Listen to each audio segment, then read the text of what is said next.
fair as a child with dyed hair and who likes earrings. Like whatever they say has no bearing. It's so scary in a house that allows no swearing. You see him walking around with his headphones blaring, alone in his own zone, cold and he don't care. He's a problem child. And what bothers him all comes out when he talks about his dad walking out. Cause he hates him so bad that he blocks him out. If he ever saw him again, he'd probably knock him out. His thoughts are whacked. He's mad, so he's talking back, talking black, brainwashed from rock and rap. He sags his pants, blue rags, and a stocking cap. His stepfather hit him, so he socked him back and broke his nose. His house is a broken home. There's no control. He just lets his emotions go. I cannot say I know about his heroin because I don't want to ever feel like I'm dying.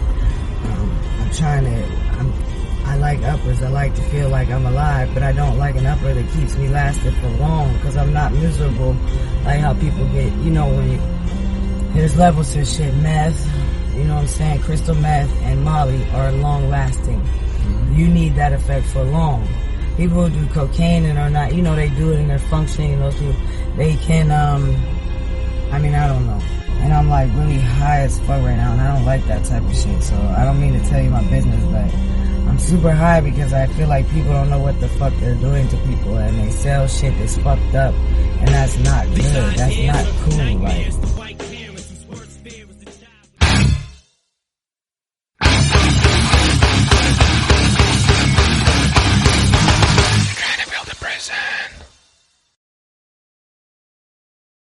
Can you hear me? I can hear you. Good morning. Good morning. Can you hear me?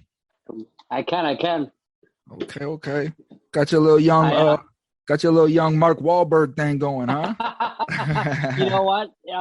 It's funny because I was just talking to somebody because I used to be a personal trainer in 2014. It's kind of when I first got in some repercussions, and I was like, shit, I need to start putting some mass on because I'm looking at some serious time.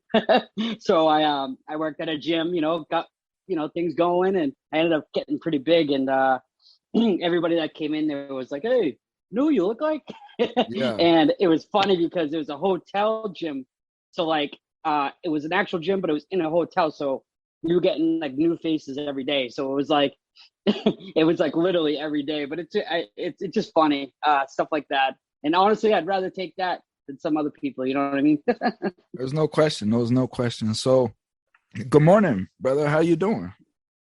I'm doing good, man. I actually woke up excited for this. I just knew that, from our, even little talk yesterday that we probably have a lot more in common than we don't. You know what I mean? And, I think what you're doing is a huge, huge service, for people that feel, that there's no way out or there's no hope or, there's, almost like suck it up, deal with it, don't talk about it. That's how they want it out now. But, I think mental health is getting a nice platform right now, something we didn't really have. I'm 31. So when I grew up, in my family household, it was just like, don't talk about it, didn't really talk about feelings, didn't really talk about much, so I think that was kind of detrimental, to be honest, but that's just how it was, Right, because if we're not talking about what's going on and the effects of what's going on, then we'll never know what's causing these effects, and those inhibitors will remain in place, to keep triggering us. So yeah, I appreciate that, Cory, and that's essentially what it is for me, is just getting the communities to understand that, first and foremost, this is really our first interaction. We had a brief phone call yesterday. We just met, the day prior, through a mutual friend, Miss Cynthia Goldberg at the F8 Foundation, which has really been great in establishing me with wonderful people and connections. But here again, just like you just said, just from our brief interaction, we have a lot in common. And these are just two individuals. You're in Connecticut. I'm in Florida, right? No, I'm in Massachusetts. Massachusetts. I'm sorry. Yeah, Mass, not Connecticut. I knew that. I don't know why I said Connecticut. Sorry. But so it's either way, but it's just plucking people out of the crowd and just seeing that we've gone through so many like circumstances.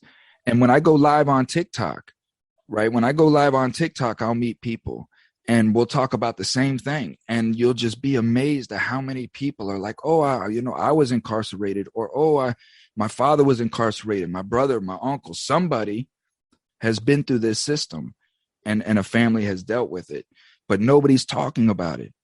And the reason why is because we shun it.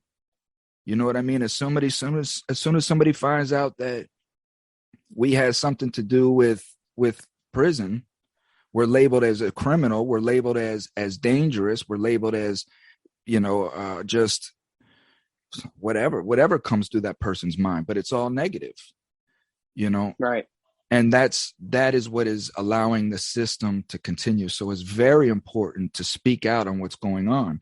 This is why I'm doing what I do, It's awesome. Like I said, Cynthia really has been a huge, huge person in my life, since 2015. And I can see why she, she said nothing but good things about you. And I appreciate that. That's her goal right now, I feel. And it's a great way that she's been approaching it too, because she waits for me to get a certain amount of clean time in my head to be, not foggy anymore, because she knew my potential even before I knew it, So I think she waits for the right time, for the right moment to have people interact with each other, because you know how it goes, like, somebody that's, I don't know, freshly, maybe a couple months clean, or just in general with life experience, street experience. And it's harder to relate to somebody, not saying you can't, but she just waits for that perfect time. And I thought about that the other day. I'm like, I really feel like everything is just, I don't think it's a coincidence. I think everything happens for a reason. And like I said, I think it's the time and the right place for it, for us to just, connect and, really, open up the doors for, just bigger, better things. And honestly, just that, if somebody, at least one person out of these interviews, takes something from it, that's a plus for us. You know what I mean? Like we do stuff like this and we talk about this stuff because we know how it is, you know what I mean? And we know that person just needs that little bit of, hope, because hope goes a long way. And I was always that firm believer that, it's just, I used to use that mentality, man. I would close minded, use my age as like a way for me to keep doing what I was doing. And honestly, one day it just, clicked, and it's funny because we all say that awakening moment, you know what I mean? Like in your life, I'm sure, and then in my life, it was like, you can almost like go to that like one instance where it just switches. Mm-hmm. And it comes out of nowhere sometimes. And, for me, it's all about that repercussions, but those repercussions I feel saved my life. So that's, it's just crazy. Well, the brilliance of Cynthia again, and I think a lot of that brilliance comes from the fact that she's been through the grind, so she understands the mechanics like anybody that goes through it. She's not an outside spectator, and she understands the right place and the right time.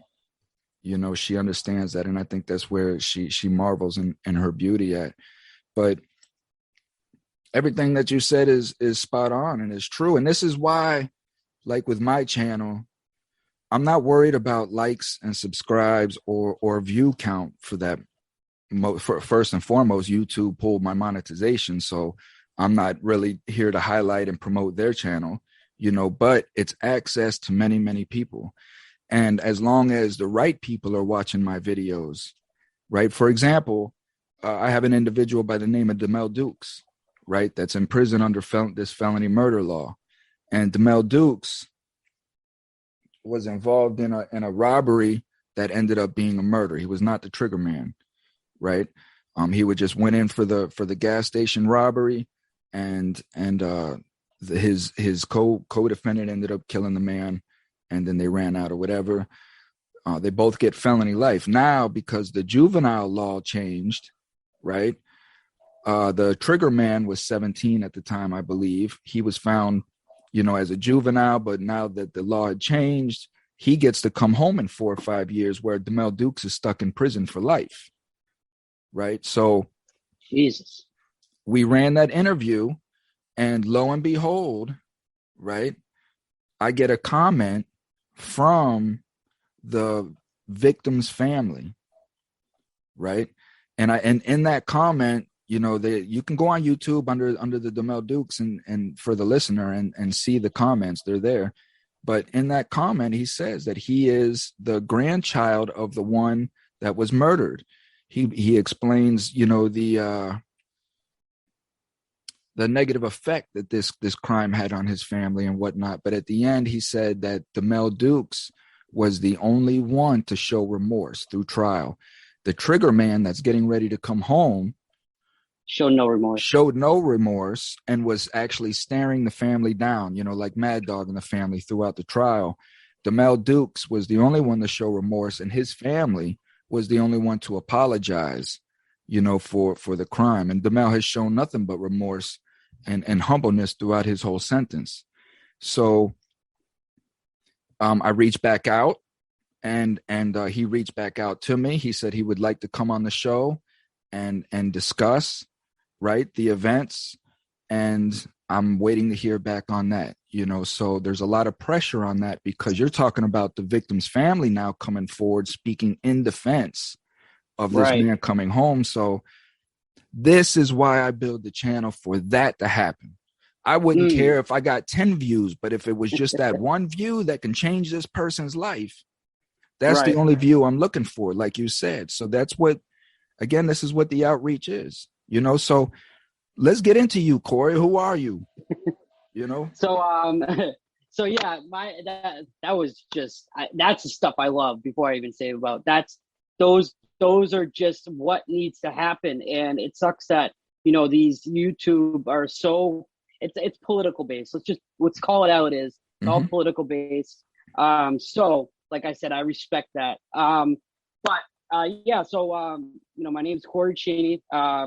I was born in Framingham, but I was raised out of Marlborough, Mass. I don't know if you ever heard about Marlborough, Mass. It's like it's like 20 minutes from Worcester. Worcester is where I reside now, but Marlborough is like literally like, most of my years, that's where I grew up. I went to Marlborough Public Schools, and and then before we get too much into like going into that term, so I had a very crazy upbringing, and it was one of those things that I think it was so normal for me to go through that. So for me to be able to kind of go back and be like, well, where did things go, to that point?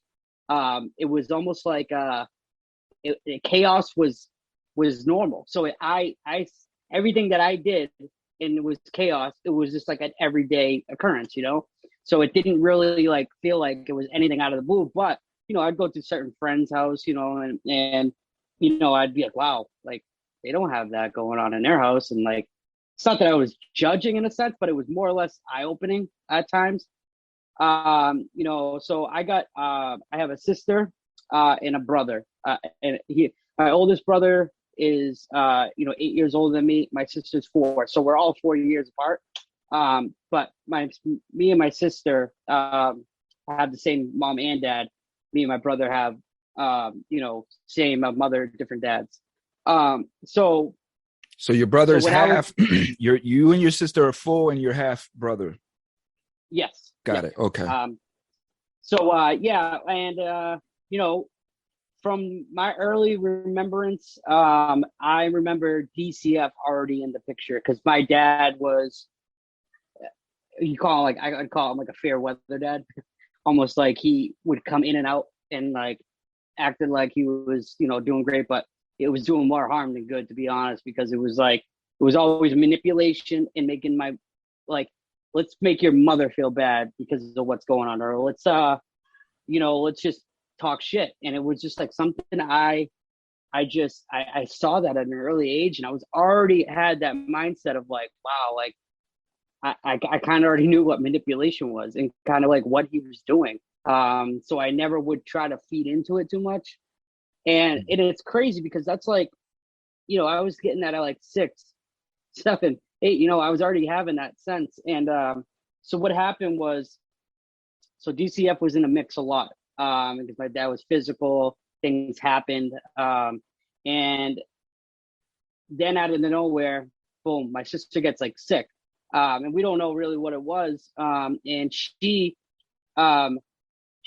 they diagnosed it as cat scratch fever at the time. But later on, come to find out, after she is in so much pain, she's in school, right?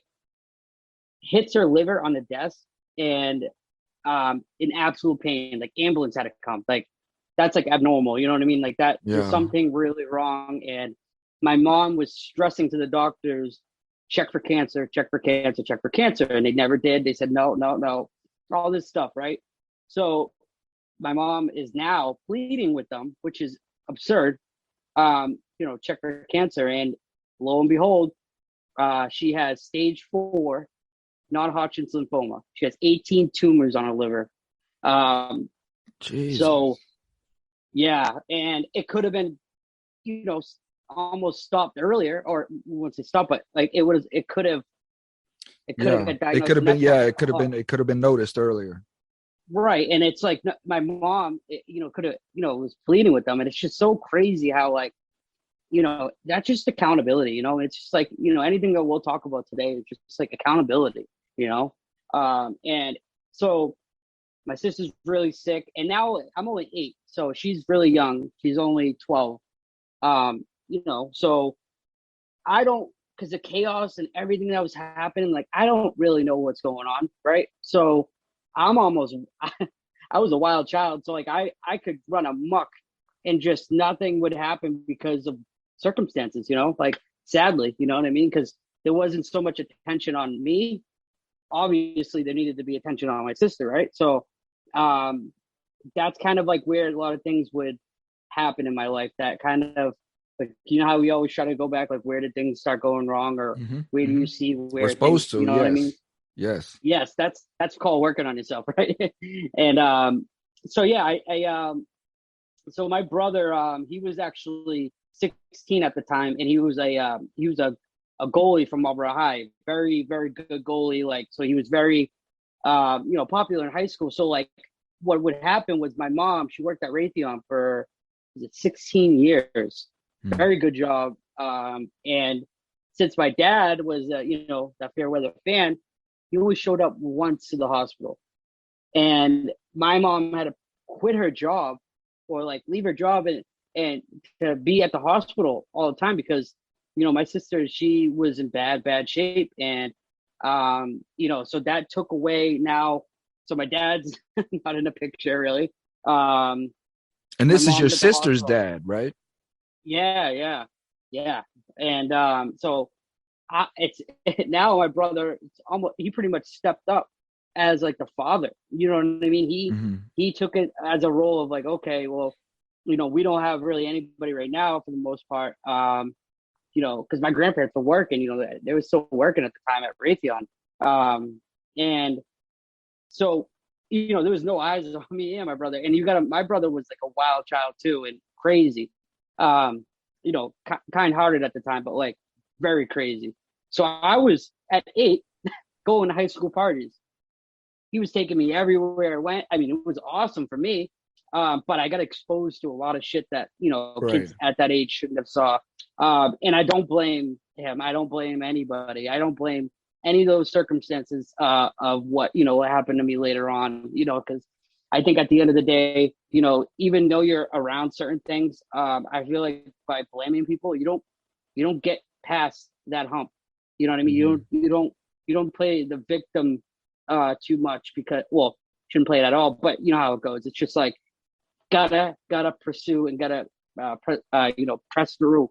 And that's what I did. And like, like I said, I had to grow up really early, really quick, but I didn't have any really eyes on me. Right. So the first time I ever smoked weed, I was 8 with my brother and his friends, and and obviously they think that's hilarious and funny. They got this The young little kid high, hanging out with, yeah, like they're getting their dog right. high, yeah. That's exactly what I was thinking.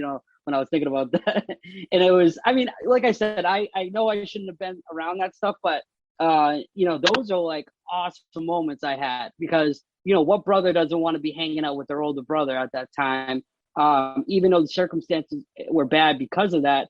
But for us to eat, like my mom, even though she made good money, but she had 3 kids to raise on her own. My dad did nothing. He still has not paid child support to this day. Till this day, not a dime. So like he doesn't have his license and all that stuff because of that. So you get like a kind of picture on who he is, right? So, and I, so I really, took what my brother did as like, okay, this is what we need to do. He sold drugs, then he got like really kind of like selling big time stuff, but he always like, I never touched that when I was young because he would scare the hell out of me. Like he knew I was going to see it at some point. So he was just like, listen, if you touch this, you're going to die. Like he would scare me. Right. So I always like, it was like, I was seeing like acid, and meanwhile, I'm like 8 or 9. Right. And I know all this shit already. It's like there was like a stack of acid strips, back in the day. He said, well, Papers, I think they still do it. The papers. Yeah. LSD.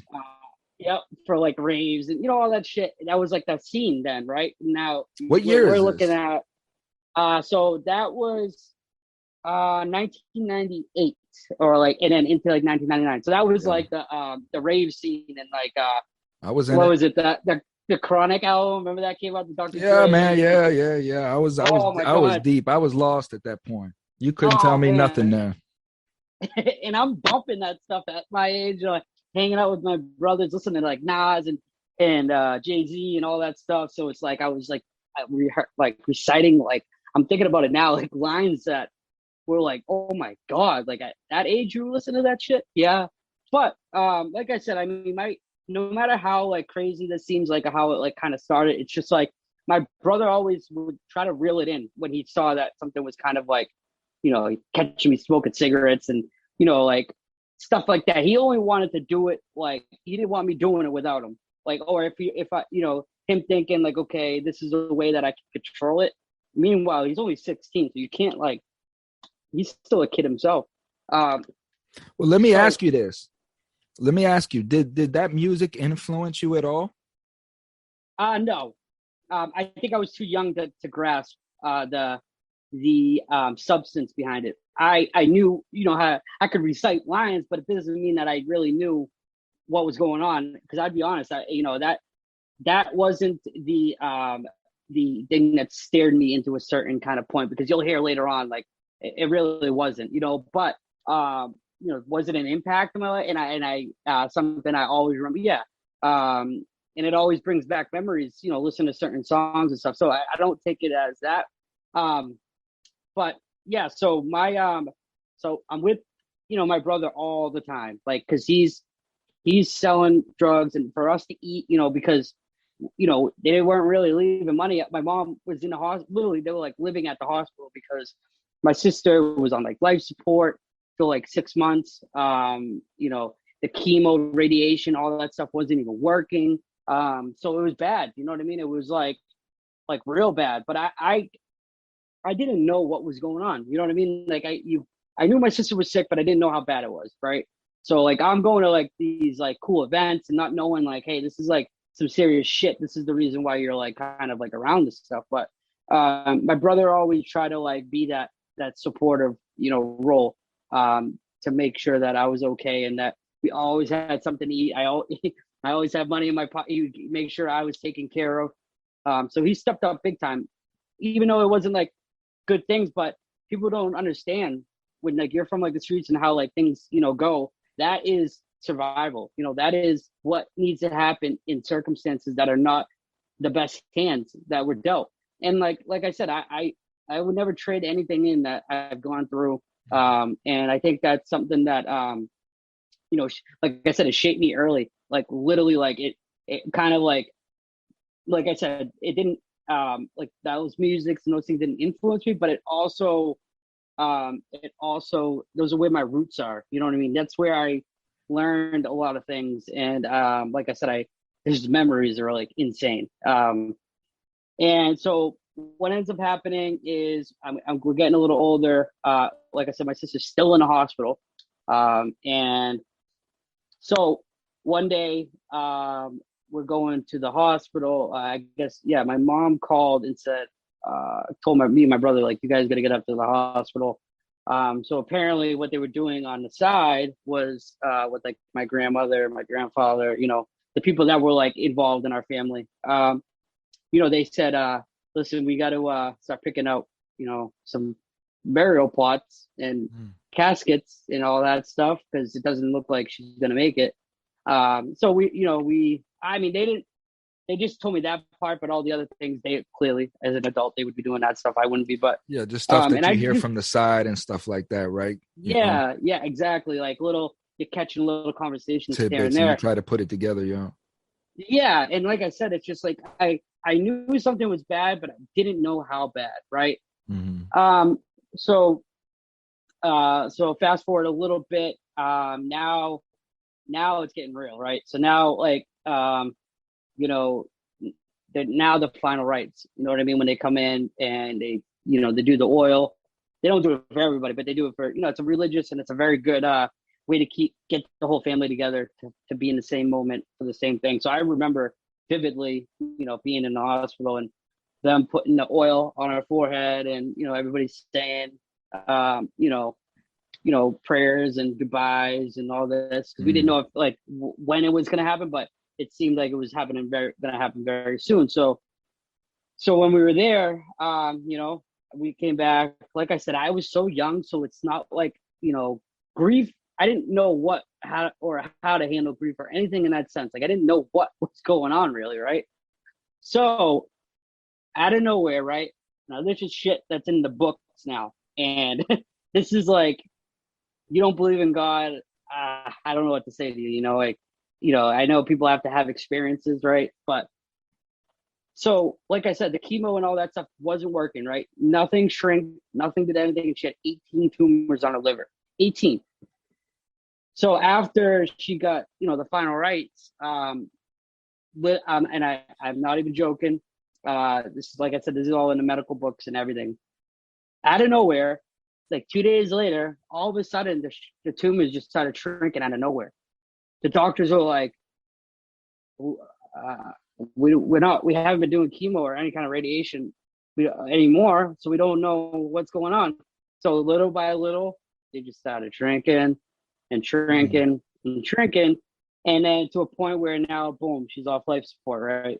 Everybody's like, "Holy shit! Like, what is going on?" Yeah, and then you know, little by little, she had to learn how to like walk, talk, like. You know, everything again, you know, she lost all her hair, everything, right? It was, right? It makes you think, right? Like, holy shit, you know, and I always remember too, like my grandmother, right, prayed every single day. She said every single day she would pray for her. She did not miss one day. And I think that was a lot to do with, like, if you saw my grandmother, she is your definition of the grandmother of the year. Like, her name's Dottie. Like, how grandmother of a name can that be, right? And she's just a sweetheart, you know? And she was like the one that always kind of kept the family, even though our family was so nuts and chaotic. The matriarch. You know, she kept things glued. And you know, like I said, out of nowhere, things started, you know, getting better and better. And, you know, I'm getting older, but like, you know, like I said, I'm still, you know what I mean? I'm hanging out with my brother, seeing things I probably shouldn't be seeing. And, you know, after, I think it was about a couple years, so 12, 13, I think she was in there for like, no lie, like a year and a half in the hospital. And, so like I said, she's getting much better now, and now she's able to come home. Like, she's in remission. Like that. She's the only one she's the only one in the whole world that has ever survived that cancer at that stage and how progressive and how many tumors. There's no one in the world that's ever survived it. She had like a 0.00001, chance of survival. And the only other girl that had that kind of was actually the daughter of the founder of Make-A-Wish. So we were really close to the Make-A-Wish Foundation, like, because I was able to go to like Paul Newman camp. Like that shit was insane. Those are it's for families, the ones that got affected by it, right? They don't have cancer, but they were the sisters or the brothers or of that person. And Paul Newman, like he like was all about for cancer and all that. So like we got to go to like we were having like manhunts 1,000 on 1,000 on 1,000 on 1,000. Like that's how many kids were there. Thousands. That's beautiful. It was like the best time of my life, like because it was like you forgot about all the chaos and all the craziness that was going on, right? Yeah. Just for that little bit of time, you got to just like, a moment of positivity and joy. People were happy. You didn't have to. There was no. There was no worries. Yeah, and it was always funny too to reflect there because like I find out like how much my growth is so much beyond other people just for what I was kind of around. Because these kids have talked about this and like in my head I'm thinking like I'm already thinking about girls and shit and like all these things. It was just like it was thinking back now, the growth level of how quick I did grow up was definitely an issue, but I made the best of it, you know what I mean? And I was like like I said, my brother was like, he ended up, like I said, him and his friends were they were tight knit, like they were all hockey players. That kind of bond with hockey guys, just like that really tight knit group, right? Mm-hmm. So this kid Preston, he didn't play hockey, but he was, around my, my friends and all that. I mean, my brother's friends, and like he seemed like he was like a second brother to me. His name was Preston McCauley, and so now we're setting up to go to Make-A-Wish because now my sister's better. So now we're going to go to, Florida for, for a week, all expenses paid, everything you can possibly think of. Our own, like, it was like, our own, like, I don't even know how to explain it, like a village just for us. Like we had our own like village. Yeah. And like, you got catered and it was the most amazing thing I've ever, been around. But what happened earlier, just before all that, stuff happens, my brother's, Preston was, like I said, very, very close to me. Like he loved baseball. I love baseball. My brother wasn't really a baseball guy, but so I was always able to play catch with him, and he was just an awesome guy, right? He actually, a year before that, took a hit on my brother's he had the acid. Mm-hmm. He actually took a hit at 16, did a full year for and he didn't say anything. It was my brother's stuff he was holding. So he took the rap for all of it, right? So he was like that was the guy, he was a really, really good guy. And like I said, him and my brother would, brawls, like they were always together. They always took care of each other. But so one night, I guess, this girl was either drinking or whatever. Preston was in the back. There was two other girls, and then the driver, and on the passenger side, I guess they were speeding around this, bend on a back road, and it was like an Explorer type. So how they're kind of like they're easy to flip. Yep. You're driving like an idiot. So yeah, she was driving like an idiot. Lost control. It flipped the car, and Preston got ejected out the window, like a super. He didn't have a seatbelt on, so it was like a Superman effect. But it was like they were going like 50, 60 miles an hour. Like so, it projected him out, and then he hit a tree head on, like a head on to a tree at that speed. Collapsed, and then I guess they kind of all like crawled out, and they looked at him, and because he's the only one that got ejected. And he stood up and he was like, "What happened?" And then just collapsed. And then he died right there. So, that was devastation to our, family. So Preston hit the tree? Yeah. So like when he got ejected out the window. He got ejected and he flew into the tree, not the car. Right. And then he stood up and said what happened and then collapsed. But what was the damage that ultimately deceased him? That killed him. Well, they still don't know how he even got up because everything was shattered. It must have been of his adrenaline. Yeah. I guess like shit was like there was some organ that like split in half. Like it was like that's how hard the impact was, right? They don't, like I said, I don't even know how he even had the strength to get up. And you know, that shit was like insane because, you know, I'm really young, right? And Preston's like a brother to me. And like I said, my mom she meant well. She just didn't know how to parent all that well. So she at 2 a.m. comes walking in my room and just says, "Hey, Preston died." And I'm like, "What?" I'm thinking it's like a dream, right? So I don't know. And like I said, I'm only like 10 years old, 9, 10. And then she just leaves the room. And then I'm like, all right. Like now I'm like, can't go to bed. Do you see what I'm saying? Like, good mom just doesn't know how to, she just didn't really know how to parent. Like, I don't want to bash her because she is a good person. Well, yeah, it's just, you know, in these instances, like you say, the reflection, it's looking back and knowing that these people, my parents, your parents, our parents, you know, were just trying to survive. Like your mom probably had the pressures of the world on her in the moment.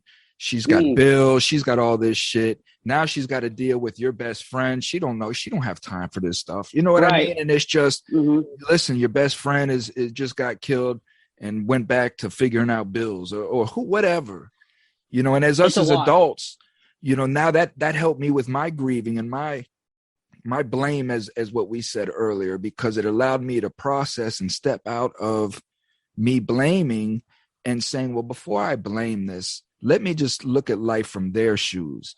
How were they making decisions? What kind of pressures were they under making these decisions? You know, because now I'm at their age where they had me at, and I'm sitting there asking myself, in my current condition, would I be able to raise a child accurately and wholesome? There's no way. You know what I mean? There's no way. So that helped me a lot with blaming them, was just understanding that they did the best that they could with the shit that they had going on, you know? Perfectly put, just like that, you know, and it took me a long time to really get that grasp. It wasn't like I was blaming, to be honest. Like I said, I took accountability kind of early. Did I have some reservations on shit? Yeah. But, you know, that was perfect. I pretty much can't say it any better than that. Cause, you know, I try to reflect and say, damn, like at her age, dealing with that, you know, the guy that she was with, you know, isn't doing shit, isn't shit. And like, you know, dealing with her daughter almost dying. Now, not only all that shit, but she had to step up.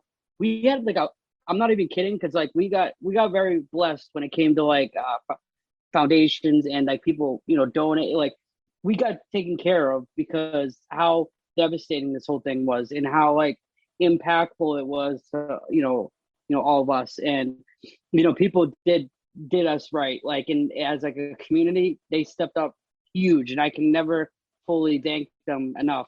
Like I said, I didn't have the grasp to even know how to do that, but thinking back now, like shit, you know, people did some good stuff. Like my mom we had a hospital room literally like in her room, right? Like, so her trying to go to school, but you know, that's when the cameras first came out, and it was like the evolution of like everything, right? Of like at that time, just think of like where technology was at. And right. So she, you know, is trying to do the best she can. And she had to know how to like administer certain stuff. Like I said, my sister was on, like, this is when I had to like remember back when I first heard about fentanyl coming around, and that she was getting the strips, the things back in the day, and not even knowing, like, you know, now not even knowing what the hell that was. But that's how sick she was and how much in pain she was. And like I said, she had like, you know, the braces for a while, how to like walk again. And it was bad, like real bad. But my mom stepped up and learned so much shit as like almost like a nurse. She turned into like a nurse. And like, I still always tell her to this day, I'm like, man, I wish you took on like, or even went, and I know it's a lot. You got to go to schooling for a lot. My mom's, a great mom, but she, academic wise, she wouldn't have been able to handle that. But like learning that kind of stuff and helping your daughter, like that was like amazing. Now thinking about it, like, I don't know how she did it. I don't know how she got through it. Like I said, it was some really, that's what women times. do, man. That's what women do. Women find a way to get it done, man. They do. They just step up, and she became like the mother and the father. But I already, you know what I mean? Like my brother was always that intimidator, because he's a lot bigger than me. He's like I said, I'm only like 5'5", not that big, but my brother is like 5'10", because we had different dads. I always tell him that. I'm like, you lucked out on the height side, buddy. But so he was like the enforcer. You know what I mean? Like if I didn't want to take medicine or something stupid, he'd be like, oh, I'm gonna tell Steve. So like I'm not trying to do that. Like that was like the deterrence, because I'm telling you, and I think because I didn't fully go off the rails, like when we talk later, but you have to, having that male presence in a home is crucial.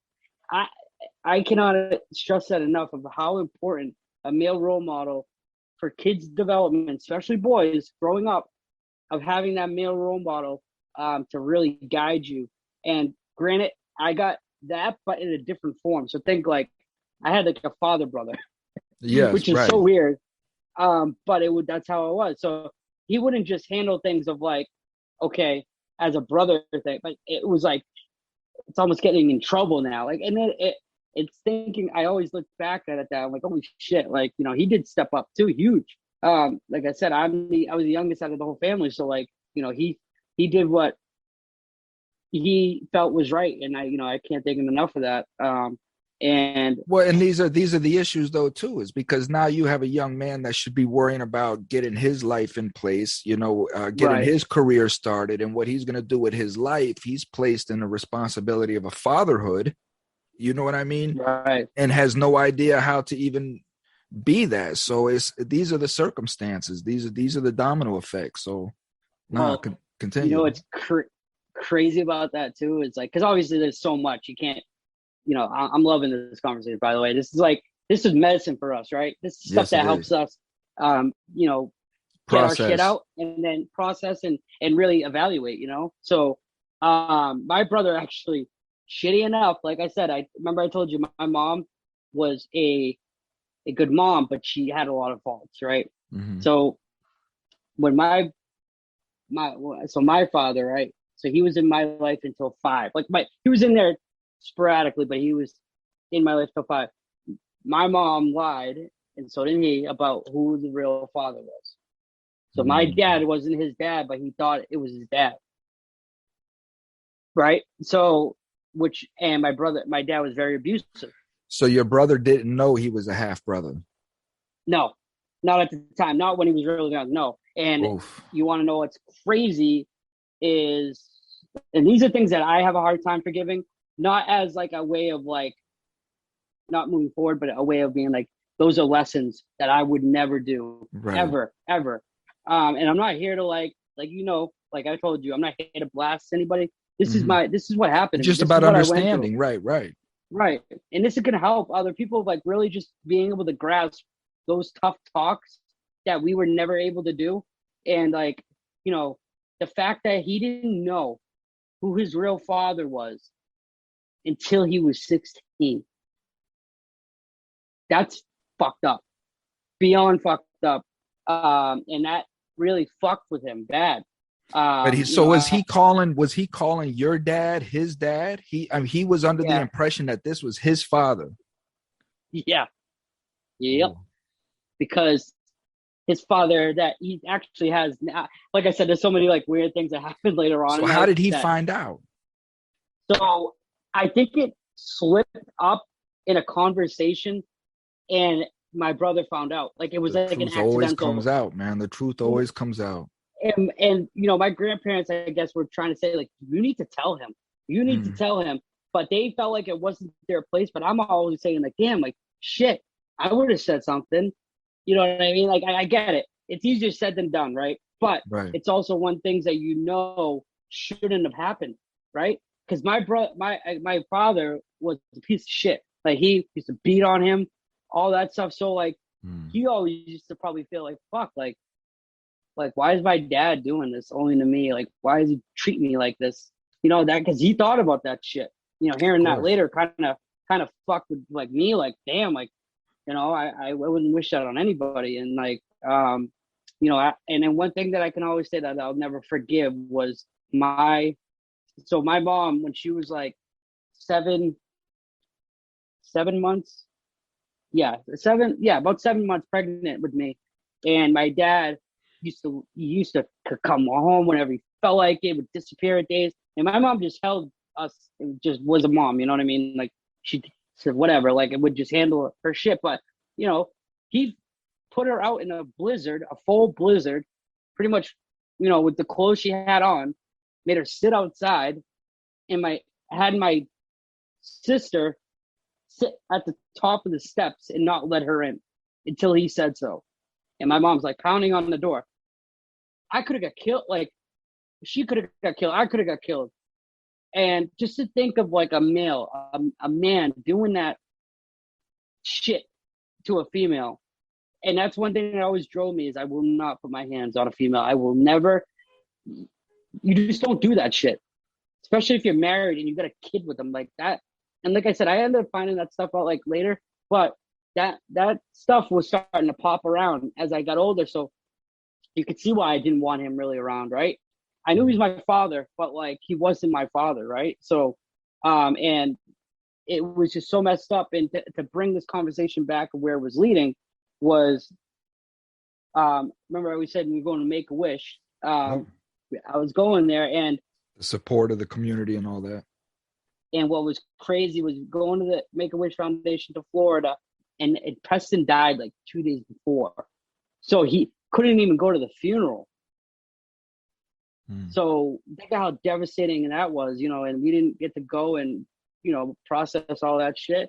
And like, these are what I'm kind of tying in of like how like my brother, what he dealt with, you know, at a young age, but stepped up as like, you know, a father figure. But you could see how chaotic shit was, right? Like, shit was just like all over the place, you know, crazy things happening, right? You know, my sister surviving the craziest cancer. She was like on TV.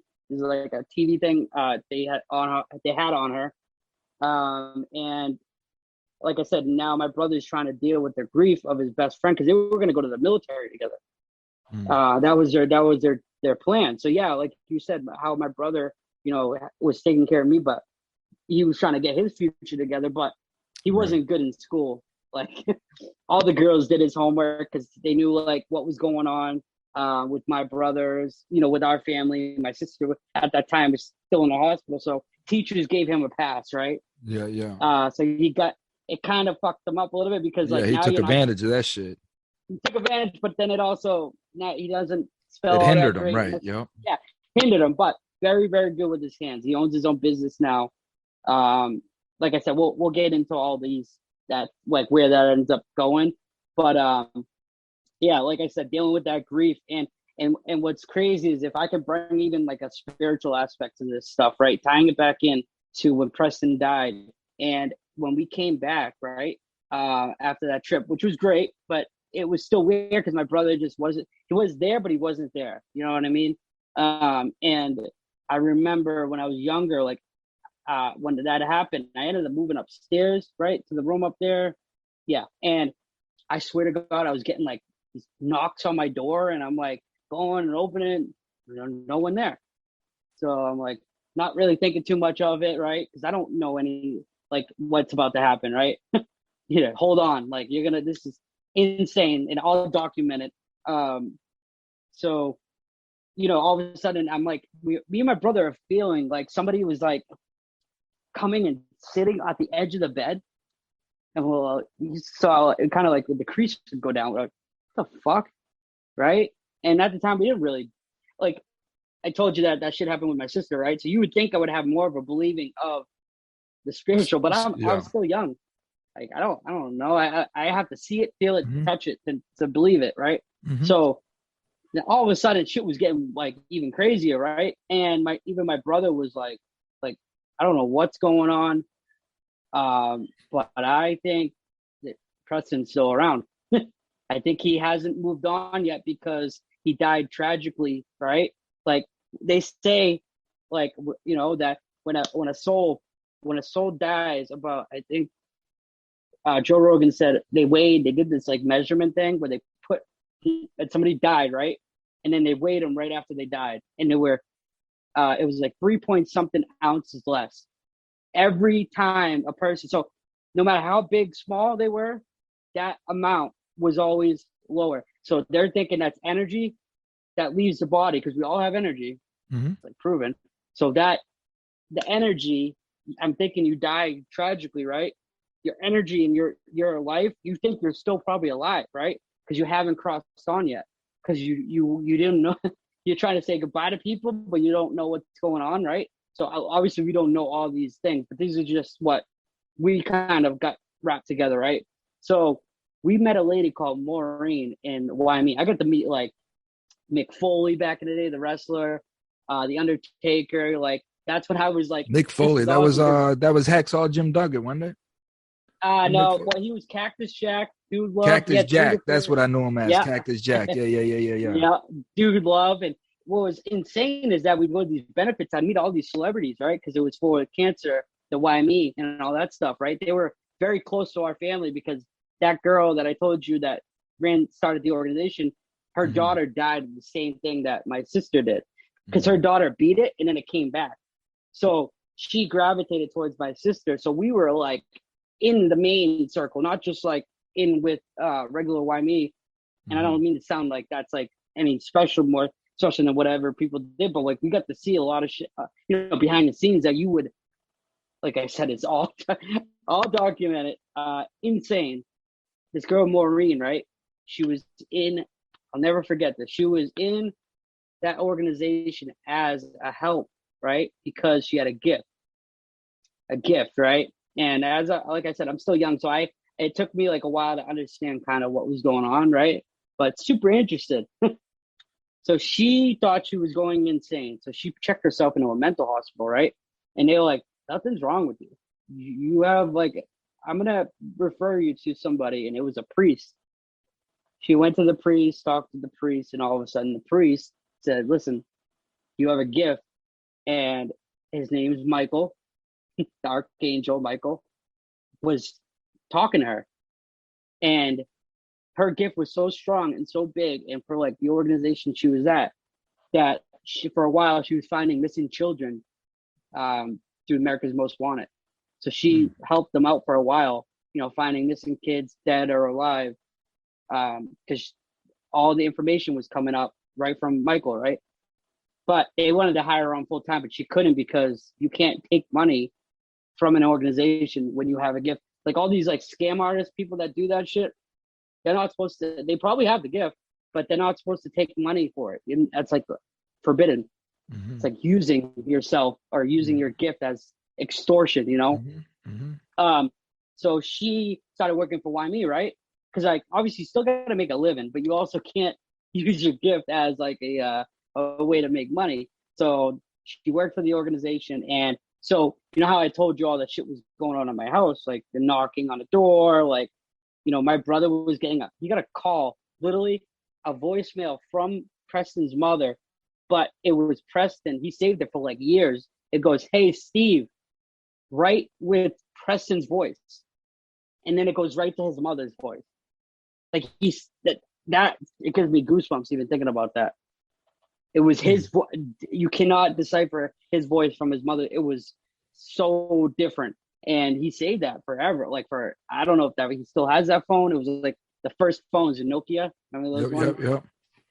So anyways, so my brother's having a hard time with this shit now. Now like stuff's picking up a little bit, and I'm getting freaked out. Like I'm leaving my room and jumping in. Yeah, I'm like, Steve, I'm not sleeping alone, and start jumping in bed. And so my mom, went talked to Maureen and was like, "Hey, listen, this is what's going on with my son. Blah blah blah." She didn't even give him that much details, right? Because the crazy thing is that's her gift. Like, you don't even have to really say anything. And so I am only like 10 years old, right?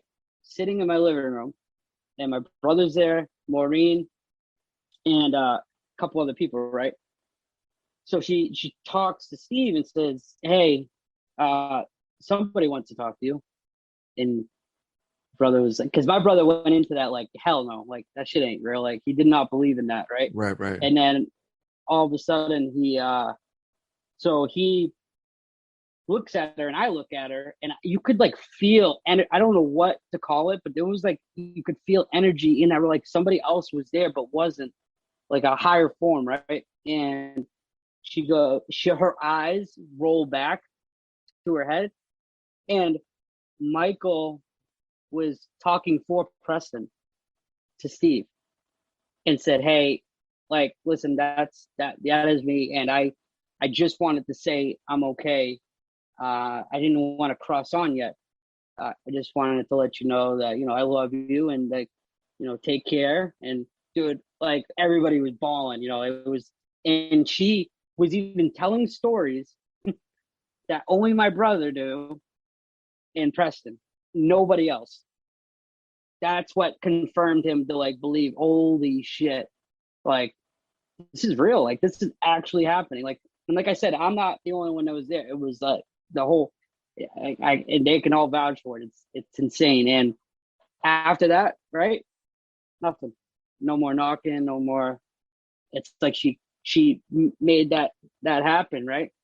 So it's like the stuff that I went through from such a young age to just like 10 years old, like, people felt bad. That's why I got away with a lot. Now, like, kind of bringing it back to me is like, I would almost like do shit just to do it because I knew I could get away with it, right? And it was manipulation at such a young age. I had such a manipulating behavior because that's how my dad was. And like, no matter how much I tried to fight, isn't that's fucked up? And I hate it. But the more I didn't want to be like my dad, I saw character traits that I did have, and it really pissed me off because I told myself I will never ever be like him. Like, I will never put my hands on females. I'm not going to be that way. But it's not like I put hands on my female, but there was drug addiction in the family, right? Mm-hmm. Mental health, like my grandmother on his side was that lady that talked to herself, that crazy lady, but she meant well, obviously, but oh man, yeah. So it was, I got hit with that stick of like mental health and his addiction too. There you go. Dual diagnosed, right? But I never, when all this stuff was going on, right? Because my sister ended up, because she lost her teen years and she got better. She recovered and all that. She rebelled like you wouldn't believe. Like, like a bat out of hell, like, she wanted to make up for all the years that she lost. So she went out and she just was out of her mind, right? And it caused like turmoil, like huge turmoil. Like, because like, listen, this is a girl that shouldn't be here. Like, she should not be alive at all. Right. But when somebody goes to that, like, I can't say how that feels, right? So I can only imagine why she did the shit she did, because she didn't feel like she felt like she lost her teen years, and running away, doing whatever she wanted to do, to a point where now I think my mom has so much on her plate, dealing with bills or whatever. Now things are bad because she lost all that. She lost Raytheon, and she was making like $35 an hour back in the day. So think of like all that money that she could, what I mean? Like, all gone. That 16 years, boom, gone. And so my sister rebelled so bad to the point where my mom couldn't even handle her anymore. Just couldn't. She always ran away, and she ended up had to put her in DYS just so she knew where she was.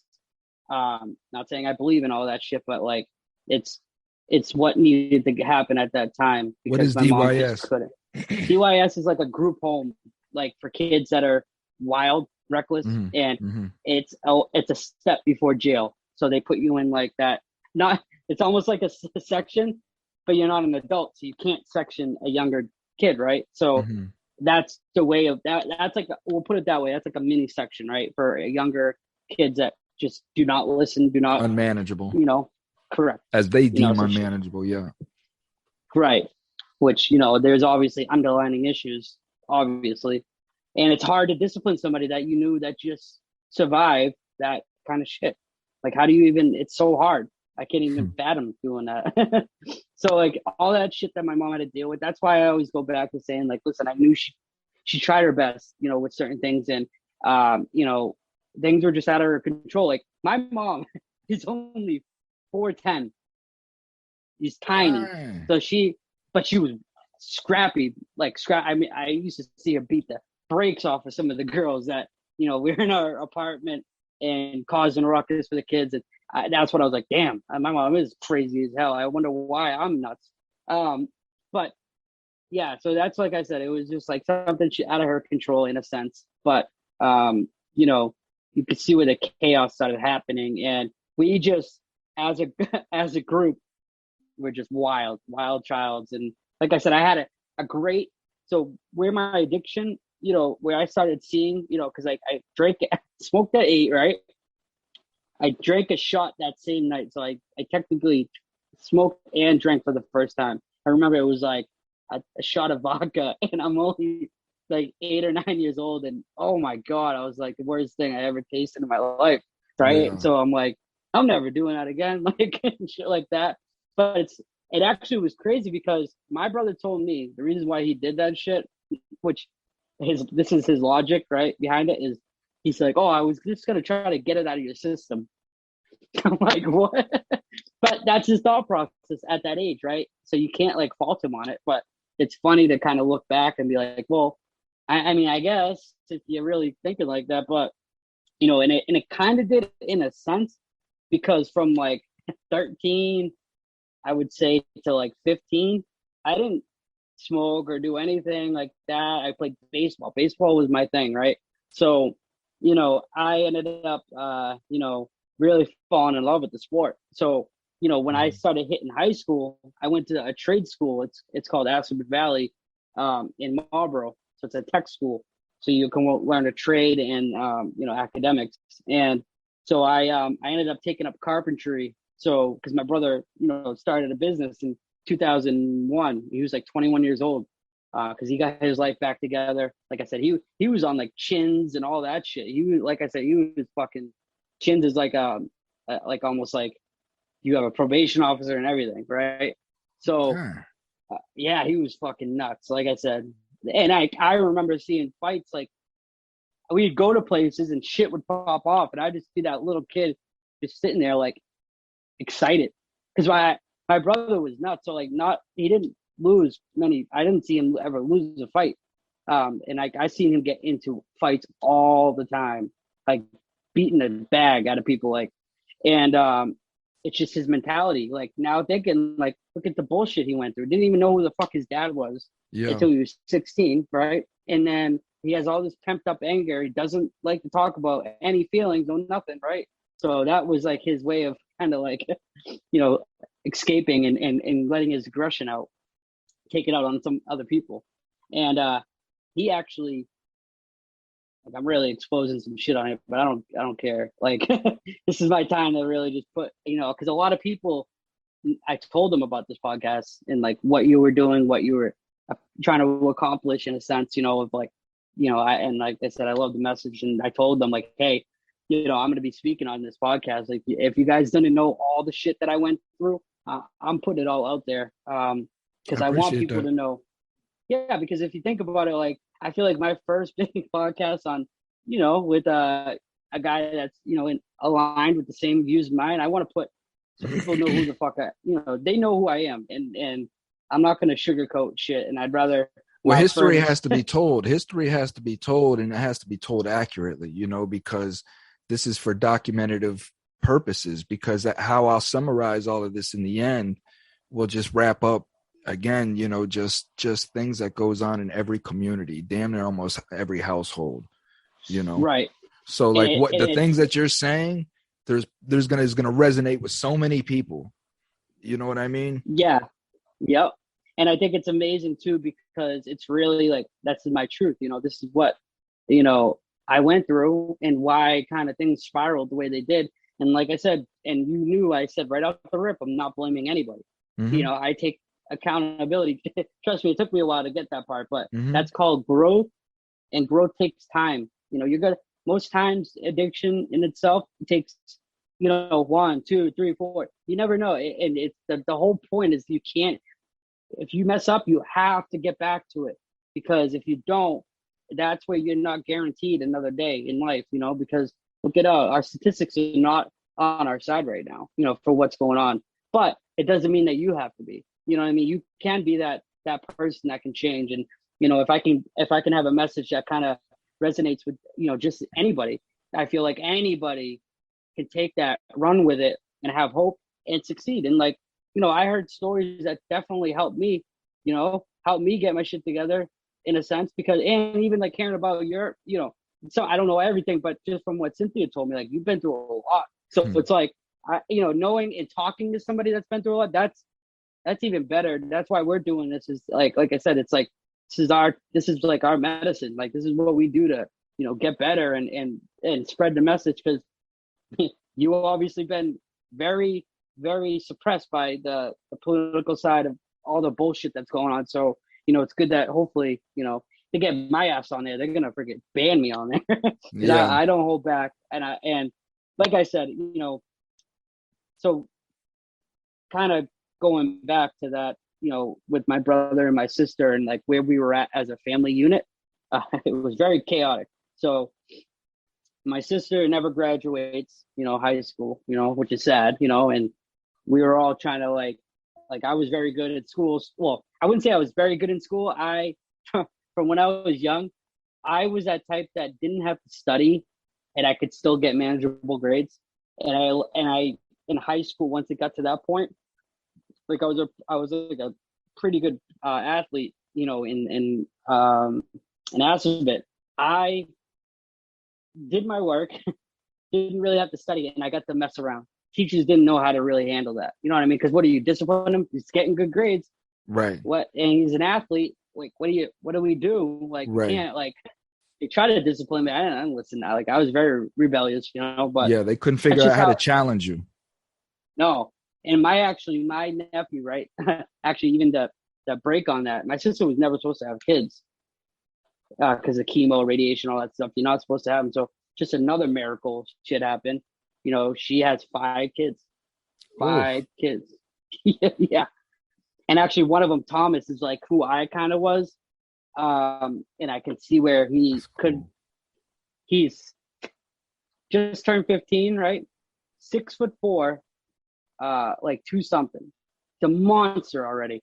He didn't get his dad gene from our side. And he just turned what? From 15. 15?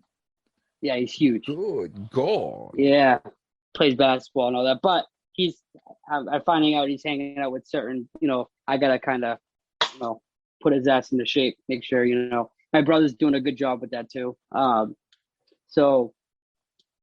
Okay. So that stuff ends up happening. Like my sister gets pregnant at like 18 and she was like a runaway. She ran from DYS, met this guy, which he was no good, but he was on the run. So it was just like a chaotic kind of scene. But my mom tried her hardest to keep, her from not going off too much to deep end, right?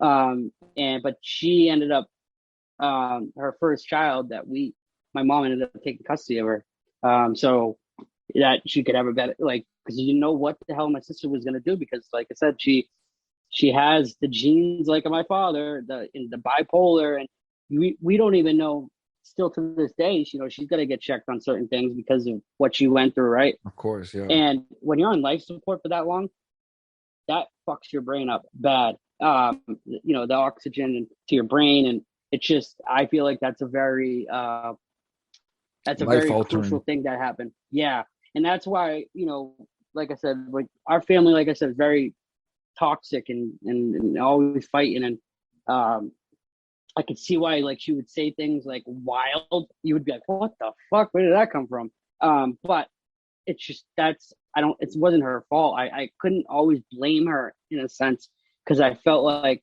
there was a lot of underlying issues that she just didn't deal with yet. And like I said, mental health wasn't like a thing to talk about, right? At that time. And nobody really discussed it. And they tried to do counseling. I literally went in there and didn't say a word. The lady's like, I don't even know what to do. So like they kind of tried to do what they could because of like what happened, you know, in our family. So now it comes to high school. You know, now it's like I have all this freedom now. I kind of like my mom's got custody of my sister's kid, right? I'm still in high school. I'm only 15. So I'm an uncle already at 15. And so now I'm pretty much doing, you know, great. I'm doing good in school. You know, I'm smoking, drinking on the weekends like that. I was still able to do that and function, you know, in school and get good grades, right? So so when it came time to like, I thought because like my brother was a carpenter, right? My uncle was a carpenter. I thought it was just like in our family, like it was just going to be something I'm going to do, right? But not really knowing I didn't want to do that. Like I only did it to appease, I guess, you know, my brother and to think that was like, but you know, I knew deep down, like that's just something I'm definitely not going to do. Like, but you know, that's where all the trials and tribulations end up happening because I mean, nobody at 18 knows what the fuck they want to do with their life. Like, could you think of anything at that age that you would be like, okay, this is definitely what I'm doing? I didn't want to get into debt. Nothing realistic. Right. And I didn't want to go to college and go into debt. Like I said, my experiences and who I hung out with, like almost, you know, like I said, I was 8 and I'm hanging out with people double my age, like 16. And so like, as I got older, I knew more about things than other people did. Right. And not just because I was smart or whatever, it was because of what I was surrounded with. Right. So like I had to grow up quick. And so I knew, don't go into college if you don't think you're doing that trade or whatever that is, because you're going to get into debt. I saw friends that were already in college, right? And they were like pissed that they even did it because now they owe all this, you know, money back. And I'm like, I'm not doing that. Like, I'm not. So I took the route, you know, into something I quote unquote didn't want to do, but I felt like, I'm like, shit, well, whatever. I'll just do it for a little bit, appease. I'm still partying on the weekend. Like by being in Aspet, there's at the time it was 9 different towns. So like you got to branch out to all these different towns, these house parties where you meet all these people, and then that person lives there. So your base is very spread out. So I had so many different groups of friends because of different areas. Which was awesome. I honestly think most people should go to tech schools. Always have a backup plan, right? And what's it called? I went at it. Let's just say when my friends were going off to college or whatever, and then I was like doing my thing, like that's where things started taking off. That's when I was like, you know, didn't get a job right away as I got out in 18. Like I was still going and partying and doing all that shit. You know what I'm saying? Like when you're young, you think like that's life. Like this is what I'm gonna do. I'm gonna party like crazy. And I didn't get in any hard drugs yet. So I was, you know, smoking here and there, and then I was drinking, but I kind of like was that type that drank to black out. Like I do things too excessive. Like it was never enough, right? So obviously I was smaller than a lot of people, so like I'm trying to keep up with your tolerance, you know, right? I had friends that were monsters, like huge, like wrestlers, like all these, like my buddy Ross, like an absolute tank. And you know, I always tried to be the life of the party, or I always tried to have, you know, fun and try to keep up with everybody. And you know, you chug, you know, one beer, I'm gonna do 2 through a funnel. So it's like that mindset. Yeah, that mindset is what I ended up taking on.